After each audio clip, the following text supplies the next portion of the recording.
What's up, guys? Welcome back to another Personal Opinion Podcast episode. And today, it's Lauryn and Whitney. It's Whitney and Lauren. We're going to be talking about visualizations and manifesting. Yes.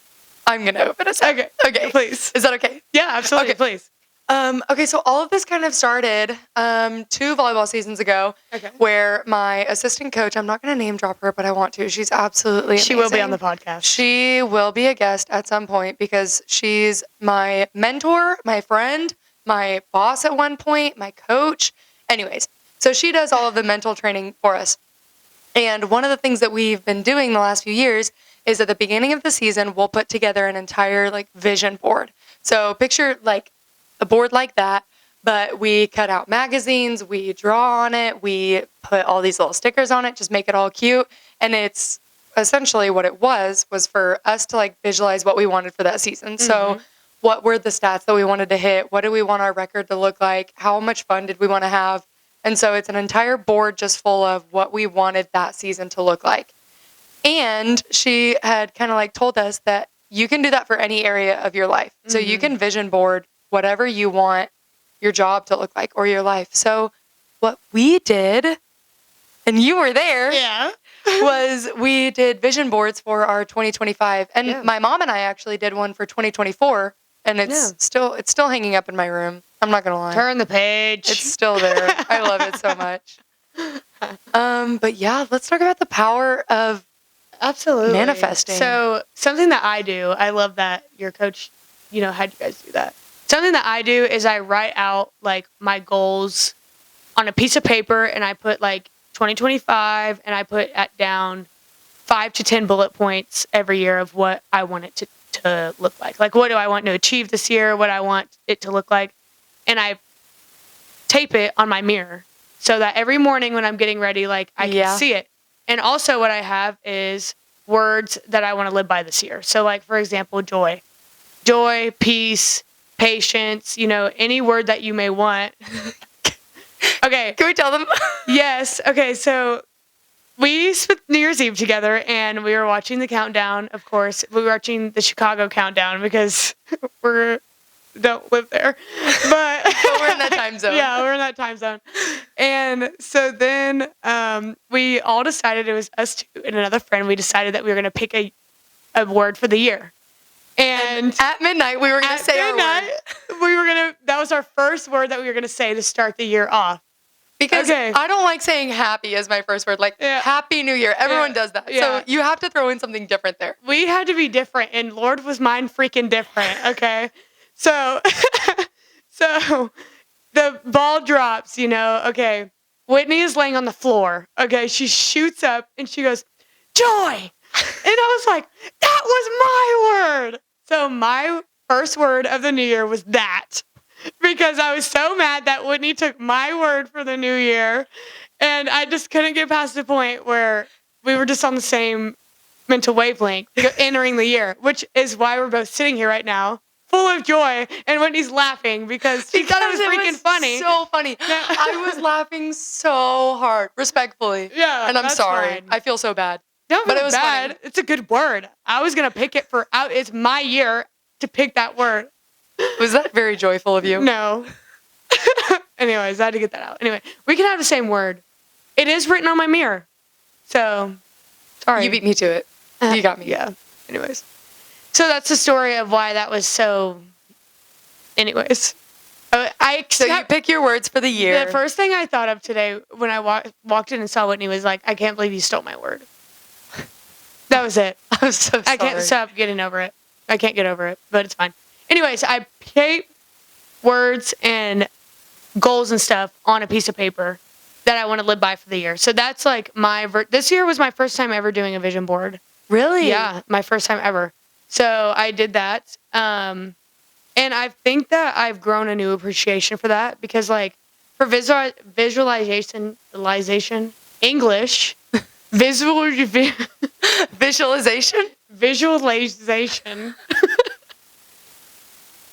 Why can't you say? I don't know. There's words I just can't say. Anyways, so just point at me every time you want to say it. Visualization. Yeah, thank you. Okay. So, that word. Every time I think about it, I just like am like, well, I can visualize something, but like, why is that important? Like, what makes that stand out? Why do people do it? Like, why do coaches have players do it? Why do people do it for the new year? Why is it a thing? And so I feel like I've really like sat down and thought like, it's good to visualize because it like almost programs your brain to what you want to see. Yes. Like where you want to put yourself, who that looks like you do it with, what that looks like. And so 100%. yeah, so that's why I think like it's definitely one of those things that like you don't think much of it, but if you have goals in life and you have places that you want to be, you want to program your brain to be like, how am I going to get there? Yeah. Who am I going to do it with? Like what I just said. So programming and even putting it on something that, which is what these boards do, of like putting it on a piece of paper, a poster, your screensaver on your phone, wherever you can see it or read it. Like I put it on my mirror, whatever that looks like for you guys. Like it's really important because you want to remind yourself your purpose, basically. Yeah. Like, and go ahead. So I'll kind of take you through this. One of the things that my assistant coach did with me. Okay, so close your eyes right now. Okay. If you're driving, don't close your eyes. Keep your eyes open. Don't. But don't think of a blue car. What's the only thing that you can find? A red car. What? No. If I said that, the first thing that pops in your head, blue car. Yes, you can open your eyes again. Oh, I can open my Your brain is going to find things that it hears, that it thinks of. And so if you're looking at yourself every single day through your vision board of like, this is what I want my life to look like, your brain is going to continue to find ways to reinforce that. Absolutely. Right? So one of the things for me is putting together a vision board is, okay, like this is what I'm seeing and reminding myself of every single day. And again, back to like, how do I get there? What are the things that I'm doing every day that are helping me? And then what do I need to cut out? And so I actually made a vision board, 2 of them, because I had to change the format. One for my phone and one for my laptop, so that every single time I open one of those, that's what I see. Yeah. So I'm reminding myself multiple times. You know how much time I spend on my phone. That's something that I'm working on. But every single time that I open my phone, that's what I'm looking at is my goals for the year. And I love mine because I kind of like sectioned it out so that it has every area of my life that I really want to work on. So like in one corner is all my fitness goals. And then in the other corner is like my relationships, and it's pictures of like me with my family. And then in another one, it's like my traveling goals and then like our podcast goals. Yeah. And then in this corner is like my career and work goals. So it kind of has all of it sectioned out a little bit. Yeah. And I think like my favorite thing about it is it can look all sorts of different. Yeah. For example, if you start a new job and it's a summer job, say you're a student and you only get summer jobs.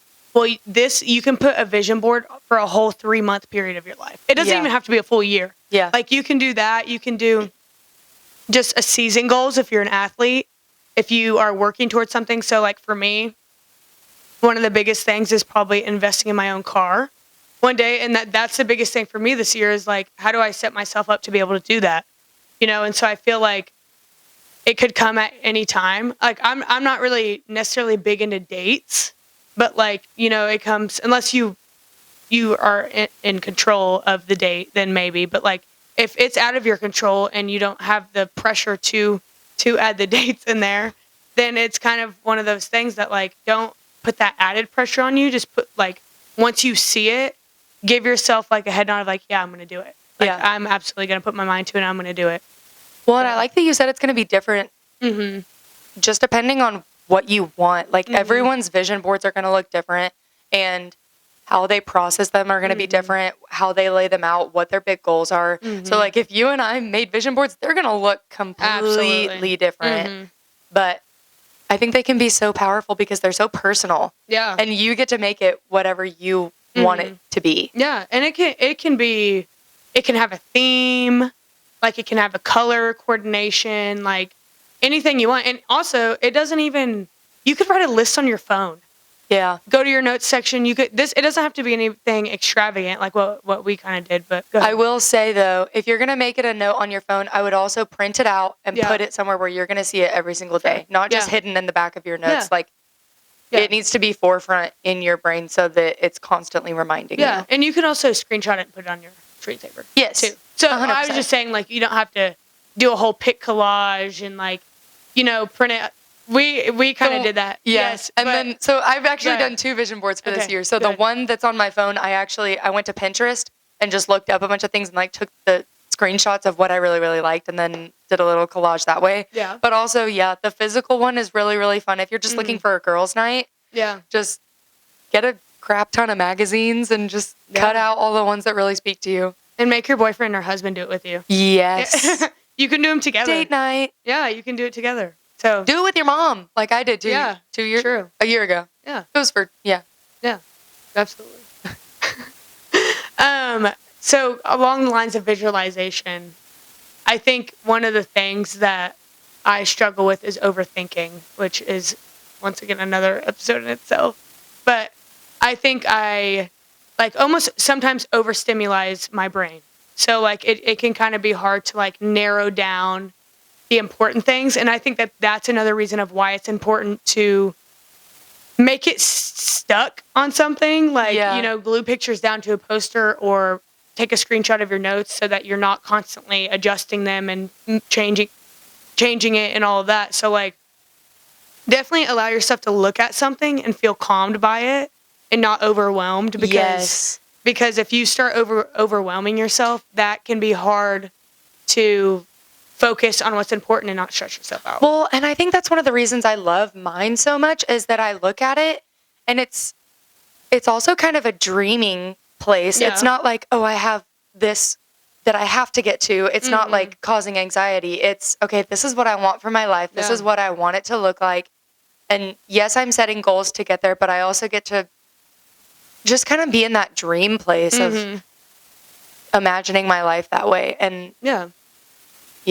I don't know where I was going with that, but it shouldn't stress you out. Yeah, it should be something that you look at and it gives you hope. It gives you joy. It gives you something to look forward to, not something that you like clench up trying to like get there. Yeah. And I think it's something that should bring you peace and like bring yourself to a place that's waking up fulfilling that.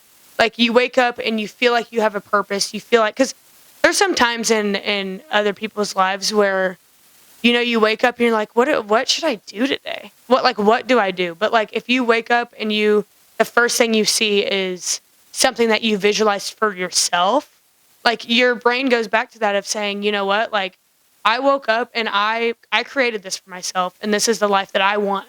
Like this is the path that I want to take. And I think like that is super important because it almost wakes up and it gives you air. Yeah. Because it gives you that purpose of like, this is what I know I can do. And also like, this is another thing, but I would also challenge you to put something on there that's hard. Yeah. Like put maybe one thing that you could achieve by the next December 31st. Like the very end of the year. Like, you can fill it with a bunch of short-term stuff. You can fill it with a bunch of, like, for instance, I put launch this podcast. Just simply launch it. Yeah. The first post, which is going to happen soon. So, like, that's a short-term goal. And then, like, me buying a car could be next December, on December 31st. Yeah. On the dot. So, like, keeping that in mind, too, of, like, I also put completing 3 books, which 3 books doesn't sound like a lot, especially since I'm talking to a reader right here. But it doesn't sound like a lot. But for me, I didn't even finish 2 books last year. Yeah. So, like, if I put 3 on there, like, I know I'm going to have to, like, that I can read 1 book every 4 months. And that's a goal I can do throughout the year. So I think doing something that is obtainable, like the SMART goals that we kind of spoke about in our last episode, but it's also challenging at the same time. You at least have 1 or 2 things that really challenges you and the other of, like, small goals that build you up to the big ones. Yeah. But, yeah, that's what I think. I like that. Yeah. I'm kind of thinking, my brain is just kind of taking me down like this visualization and like how powerful it can be and like trying to find ways to communicate that. Yeah. So I don't even know, like, especially in athletics, if you're getting ready for a big game or if you're Preparing for a test. Preparing for a test. Yeah. If you are imagining yourself failing that test, or if you're imagining yourself missing that game-winning shot, or if you're imagining all the things that can go wrong, like that immediately sets you up for failure. Yeah. Right. And Yeah. so one of the things that we talked a lot about in volleyball, and one of the things we did it before every single game, and then we would do it before practices a lot, was our assistant coach would take us through visualizations, and we would have our 3 or 4 in our brain that were already automatic. As soon as she said to visualize the first one, like it was there. And it was, okay, what do you see? What do you feel? How are your teammates cheering you on? What do you even smell? Like the feeling of your jersey on you, and then you doing something really, really well and being really, really successful at it. And how does it feel after you've accomplished that? How do you stand? How do you like hold your posture after you've accomplished that? And so I think I'm really excited to see how that translates in my real life. I mean, I already have kind of seen it, but just as I'm like going through visualizations and it's also like a practice. So practicing how you're going to interview with someone, or how you're going to approach a really hard conversation with your friends, or if there's a problem that you need to solve with your significant other, how are you going to approach that? How are you going to act? How are you going to hold yourself in that conversation and approach it and visualize it? Maybe there is a little dip, or maybe there is a conflict that comes up and there is that dip. How do you hold yourself after that and come back from it, and visualize yourself doing that so that whenever you're in the moment, it's already done. Yeah. Like that's the other thing too, is it reinforces like, okay, I did it in my brain. Now I can do it in real life. I know that I've done that for the fitness tests that we have, like all the running and stuff. The morning of, I went through the entire fitness test in my brain and pictured myself achieving each one of the little goals and each of the times that I needed to hit or whatever it was. So it was like reinforcing in my brain, like, okay, you've done it in your brain. You've done it in real life before. Yeah. Now it's game time. Now you get to do it and like really go prove yourself. I think also the first thing that came into my mind when you were talking about that is I personally do not like doing things for the first time. Really? I sometimes I do not like trying new things. I have to do all that. But also, like, you taking yourself through the fitness test was the example, right? You programmed your brain to make you feel like you had already been there before. Yeah. So even though you had, realistically, like, when you do that before a game or before a test, like, you are visualizing that you've already taken this test before. Like, I have been here before. So, like, you're preparing yourself and to me, it makes me feel a lot more comfortable because I'm like, I've been here before.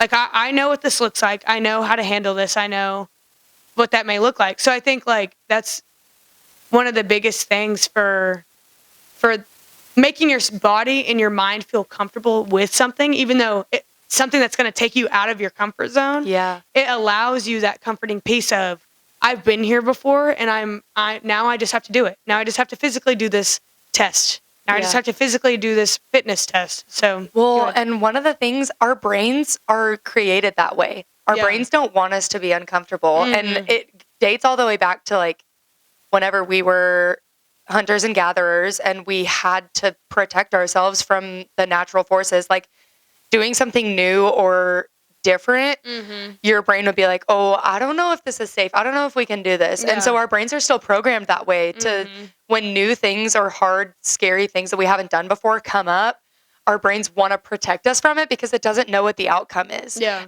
The outcome could be failure, which like back in the olden days meant death. Yeah. And so when you're trying new things or when you're visualizing yourself doing new things, even though it is your first time doing it and it's scary, like imagine pushing past that scary and then being on the other side of it and doing something that you didn't know was possible. Yeah. And something so amazing and life-giving. Yeah. Yeah. No, that's incredible. Sorry to get into like the psychology of that, but no, it's so that's true. how our brains are wired is to keep us safe, and doing new and different hard things is unsafe and scary. Yeah. So what do you think, like, I would like to know your differentiation of visualization and manifestation. Yeah. So, like, I feel like a lot of visualizing and speaking, like, I can do it, I'm going to do it, I'm, like, I have been here before, all of that you're telling yourself, to me, that's manifestation. Yeah. Like, to me, that's like writing something on a piece of paper of like, I am going to do this. I am going to do that. I'm like, all of that, to me, I feel like is important. One, because it's making yourself familiar with that and reminding yourself. But two, it's also allowing yourself to visualize where you want to be in the future by manifesting it. Yeah. So like what are your thoughts on manifestation as I look up the proper definition? So what I will say is when you're going through your visualizations, don't make it I am going to or I will. I say put everything in present tense. If it's I am a good mother, I am a good friend, I am a good wife, I am strong, I am independent. Like, make it present tense and put your mind there. I think manifestation is about looking to the future, and visualization is too. But one of the things that visualization does is it brings it to the present tense. So whenever you're going through all of those like affirmations, almost make it present tense so that your brain is already there. It's not something that's going to happen. It's already within you. Yeah. Like that goal or whatever you're trying to achieve isn't super far-fetched. It isn't super far away. It's in the right now. Yeah. I feel like the reason I ask you that is because I think that a lot of people do look forward ahead a lot. Yeah. And I do and too. I 100%. I live in the future. Yes. Absolutely. Absolutely. And I think like it's hard because, how do I word this? It's hard because you already want to be there. Oh, yeah. Right? Like you're telling yourself like, I'm going to do this, I'm going to do that. But like you said, visualization allows you to stay in the present and understand that everything that you have embedded in yourself is what is going to get you there eventually. And when you get there, you're going to look back and say, I remember the day when I thought I couldn't do this. Yeah. And here I am. And how I overcame it. Yeah. With picturing myself in that. Yeah. Yeah. Absolutely. Okay, so the true definition of manifestation is an event, action, or object that clearly shows or embodies something, especially a theory or an abstract idea. Or the act or fact of showing an abstract idea. Abstract idea. Yeah. That's an interesting, that's not what I was expecting. Yeah, it's not really what I was expecting either. Because when I think of manifestation, like I think of, like I said before, maybe bringing something in, like envisioning what you want and finding ways to like bring it. Yeah. Bring it. Yeah. Bring it here. Yeah. Bring it in or like welcome. Take it on. Yeah. Yes, my hands are open, like I'm receiving what's coming to me. Okay, are you ready? Here's a new one. Here's another one. Okay, yeah, tell me. A manifestation is the public display of emotion or feeling or something theoretical made real. Public? Yeah. Public display of emotion or feeling. So, like, it's publicly speaking something out loud, maybe? Publicly, like telling my mom, okay, yeah, I'm going to get this job. Yeah. And then allowing yourself to believe that you're going to get that job. I struggle with that.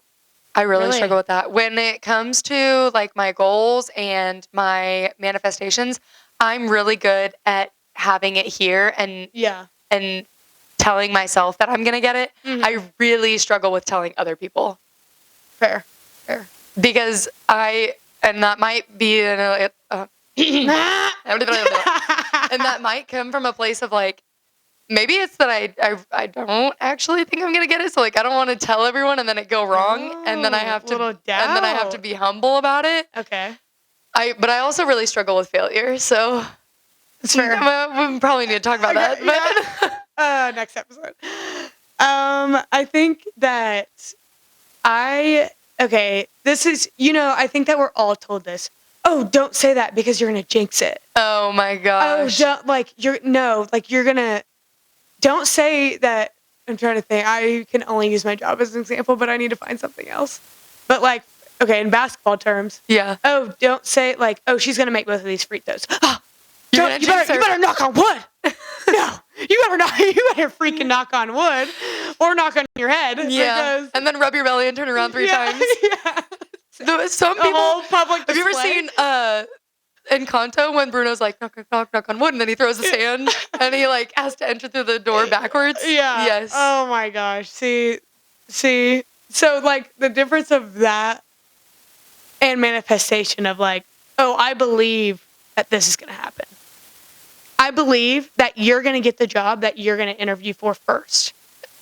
That's not me, quote unquote, yes, jinxing it. It's me believing in you and instilling confidence in you to say that I know that this can happen, and it's up to you to visualize yourself going in there and being confident. Yeah. Makes sense? Yeah. I'm talking a lot with my hands. Yeah, over here. I'm feeling it. That's how you're going to do it, and this is on you. You're going to get this job. That's how I know I'm passionate about this right now. Yeah. That's just how much I believe in you. You're so kind. Yeah. If you don't have friends like Lauren, you need friends like Lauren. You need friends like Whitney. Who can sit here and be friends with us. Yeah. Basically, you guys should be friends with us. That's fine. Sleepover. Party. Because we just sleep over with our moms, so it's fun. We love our moms. I love my mom. Okay. No, but I really struggle with like public displays of manifesting. Like, that is something that I really struggle with because I don't want to tell people my goals because what if I don't achieve them? Oh. Yes. No, that's what I get I've been that. Saying. I get that. That's what I said. Okay. Like, no need to yell at me. If I tell people about a goal that I have and then a few weeks later they ask me how it's going and it went wrong. Yeah. Like I had a job that I applied for that I was really excited about and like I had an interview set up and then they ended up going a different way, but I had already told people about it and then people checked up on me and were like, "Hey, how's it going with that one company?" And I was like, "They didn't want me." Yeah. Like that's so yeah. hard, which like I had to reframe that really quickly because I realized that wasn't beneficial for my mental health. Yeah. But yeah, it's hard for me to say my goals out loud because if I don't achieve them and I have to be vulnerable about that and say that I didn't get what I wanted or I wasn't able to achieve that, like that's really hard for me. Go ahead. It's probably hard for everyone. No, you go. Yeah. No, definitely. I'm not just going to be like, oh yeah, some people are better at failure than others. This is going to sound interesting coming from me. I feel like you also are opening that door for people to hold you accountable to that. Ooh, yeah. So like you say, oh yeah, like, like people checking up on you. Well, sometimes it's like you had a goal of working out 4 times that week or going on a run because you haven't ran in so long. Oh, did you work out today? Oh, how's that diet going? Yes. And you didn't do it. And you're like, now you feel shame because you're like, oh, I didn't do that, but I said I was going to do it. Yeah. And then like now that is that person's version of holding you accountable. Yeah. So like, is that like, I don't know, that is what has like me personally, sometimes I get hesitant for telling people that because I'm like, I don't want to hear about it again. Like if I change my mind, which I hope I don't with certain things, like of fitness goals and eating goals and all of that. But like if for some reason I have a shift in heart, it's like, oh, but that person is the one who's holding me accountable to it. And now I'm like, oh, I gave up on that.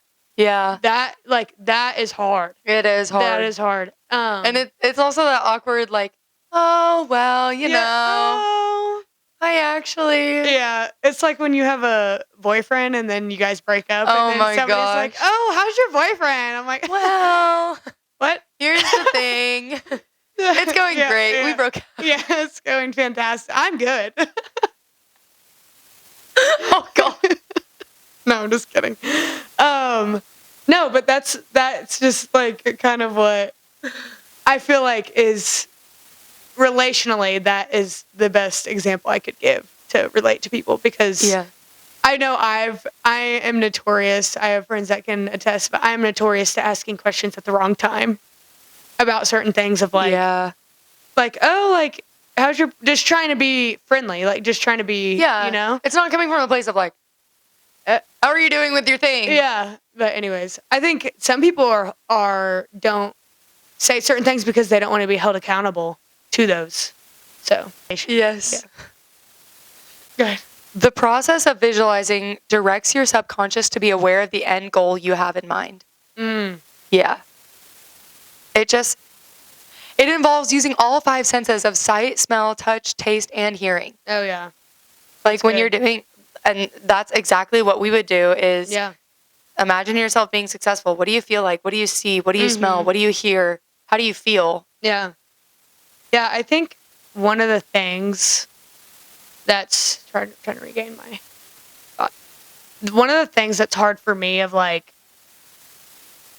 manifesting is because I feel like I would much rather visualize because one, it brings me back to the present moment, and two, like I am such a private person that a lot of the times, like, I do not tell people my next move. Yeah. I don't tell people who I'm talking to right away. I don't tell people, like, about this podcast immediately when it was brought to my brain. Yeah. Like, there's certain things that I'm just like, I really think about it by myself before I tell certain people of like I might not tell somebody, oh, I'm moving until a month after I knew that I was moving, but I just still wasn't ready to tell people. Yeah. Well, but I think that that's fair. Like, Okay. you don't need to be telling everyone in your life everything that's happening all the time. Yeah. Like, there are certain people that I feel like we are your accountability partners, right? Like, you, my mom,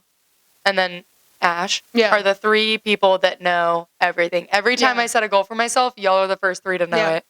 But I'm not just like texting everyone I know like, hey, this is my new goal. This is what I'm doing. Yeah. Yeah. And I think like I'm just so go ahead. But I think everyone, if you're not sharing those goals with anyone, I think you need to find people that you can really rest in and share those things with, not just from an accountability perspective, but there's something so powerful about, doing it in a public way, like sharing your goals or what you really want or your visualization or whatever it is, like sharing those things publicly.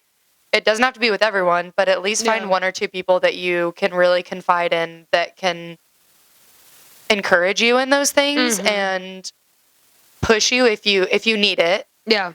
Yeah. But having those people that can kind of hold you accountable but also encourage you in those goals, I think is really, really important. Absolutely. I think that that's important, and also it's okay to keep stuff to yourself. Yes. Like if you feel like you need to talk about it with somebody, and I wouldn't hold in certain things that you can tell your closest people to you because that can build up over time. But I do think like finding the healthy balance, and the reason I bring this up is because of manifestation being so public. Like it's so publicly, like I'm hanging it up in bold letters. I'm proclaiming it to the world. Yes, like I am just not that person. I am the person that, like, I very, very rarely let people in my room. Have you ever been in my room? Once. One time. So my room is my safe place, and it's my peace, right?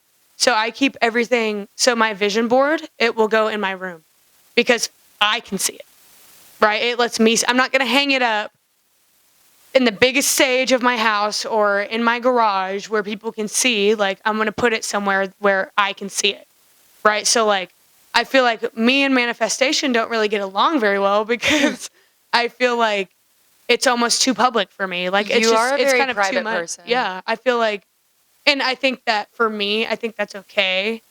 Even though sometimes I'm like, oh, I shouldn't be hiding this from my friends, or oh, like I should tell them, or whichever. But I think for me, I wouldn't say it's a control thing, but it is something that's like I want to say stuff on my timing, like kind of what we talked about a couple episodes ago. It's just like I never want to feel pressured to share too much. Yeah. Or I never want to feel pressured to announce to the world that I have these 10 goals for the year.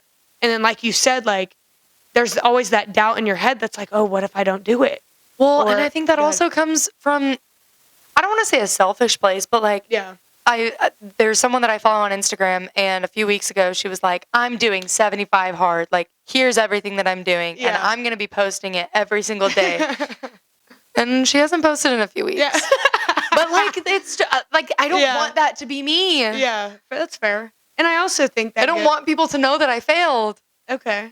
Because, I mean, and also our biggest critics are ourselves. Oh, 100%. So we don't need anybody telling us, especially with an athletic background.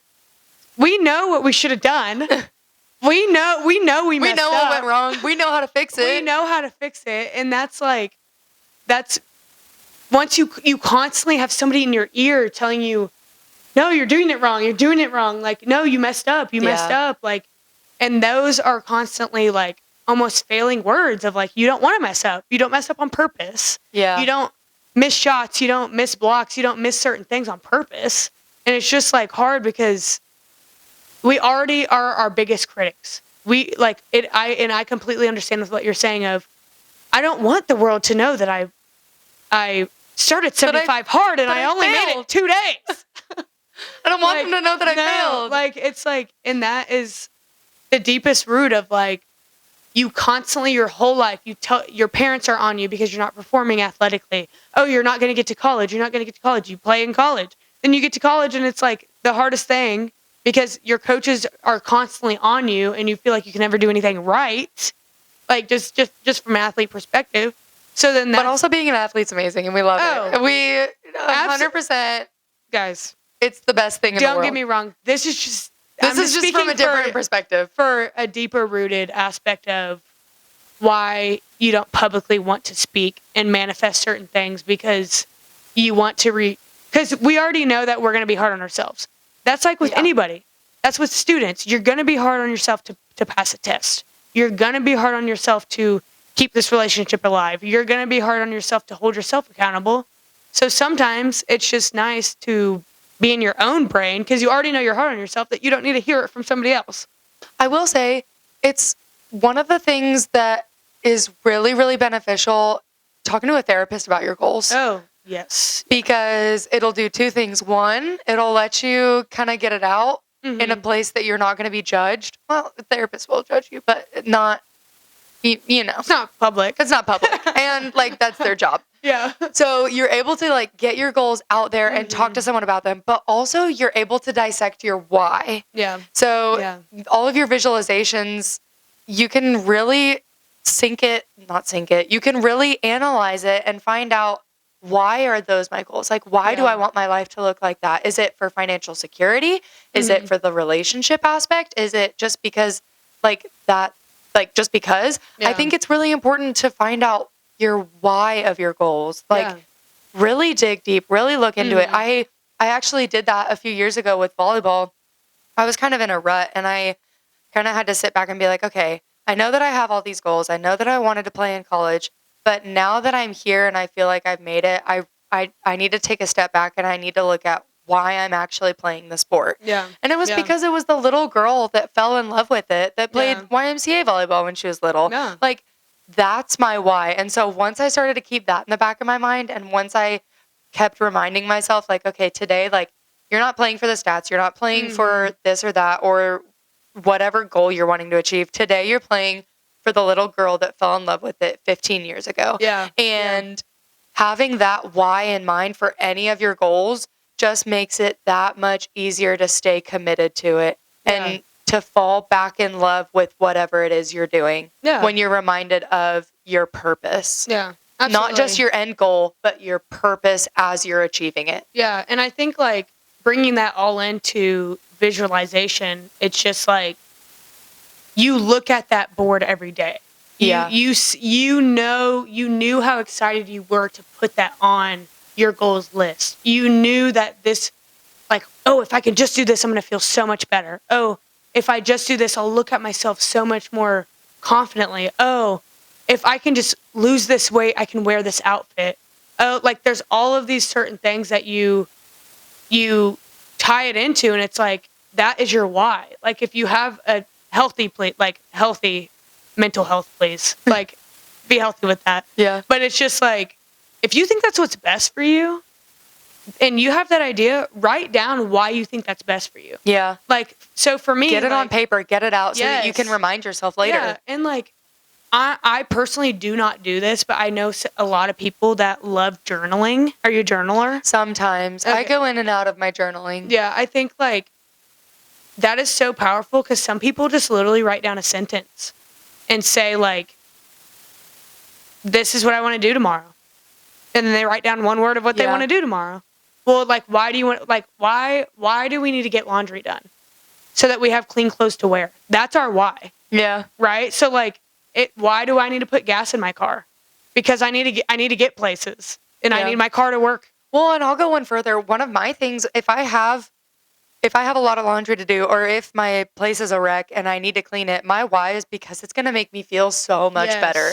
Not just because I need clothes to wear, but because having a clean space for me means that I have a safe space. Yeah. Like that finishing all my laundry and like having my room clean and just like laying down while a candle is lit and like I'm at total peace is one of the greatest feelings. Absolutely. Or like wrapping up in that blanket that you just took out of the dryer. Wow. That's my why for that. Yeah. Clean sheets? No way. Love that. Are you making fun of me? Oh, no. I'm right there with you, dude. I mean, it's just... I don't get blankets out of the dryer and immediately wrap myself up in them, but like I could imagine the feeling being so amazing. I mean, anyways, but establish your why. Absolutely. Knowing always. your why keeps you committed to what you're wanting to achieve. Absolutely. And I think like have fun with it. Heck, don't take freaking life too serious. Yes. No, I completely agree. Like, again, I'm going to go back to your vision board or your wallpaper that has your like visions on it. It should spark joy. Yeah. Joy is my word for the year. Okay. Joy. When you look at that, it should make you so excited for what's to come because everything that you put on there, as long as it's like within a SMART goal, like don't just make it a bunch of dollar bills because that's not, I don't know. Anyways, but it should spark joy in you that you know that you already have all of that within you. You know that all of your goals that you've set for yourself, you know the exact plan that you need to get there. Absolutely. And you can see all of it so clearly that once, and if doors are shutting, if windows are opening, whatever that is, once that door opens that you need, run with it. Yeah. Be like my dog, even though he's got everything he needs, as soon as that door opens, he bolts.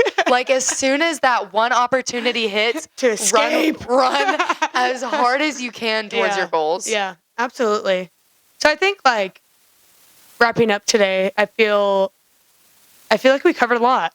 A lot. I do. And I think like I do have an appreciation of visualization, and I think that it can help introverts, extroverts, stay-at-home moms, working moms, dads, stay-at-home dads, like whatever it looks like. Athletes, student athletes, students, non-athletes, like college students, even people who are not college students who went straight into the workplace, like anywhere. If you're in your 20s and you're starting your career, or if you're in your 30s and you are looking for new paths. Yeah, absolutely. And even like retirement.